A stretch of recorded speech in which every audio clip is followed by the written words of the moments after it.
This is the result of what happens in the aftermath of a snowfall. I'm not going to call it a storm. It was only about 7 inches.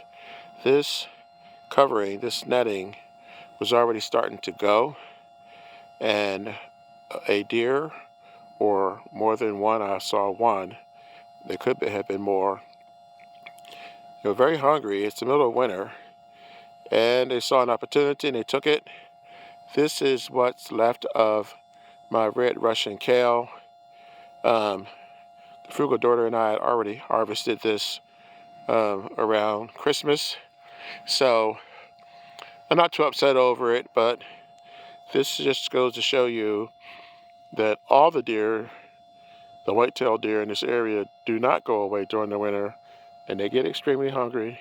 And when they do, and they see a free meal, this is what happens. I have another couple of areas that were better covered than this, and the snow covered it completely, so the deer never smelt or saw or got a chance to have a little open buffet. So this is the only one they really got to. This is a Frugal garden. I just wanted to give you guys a quick look, and I'll see you in a couple days. Have a good one.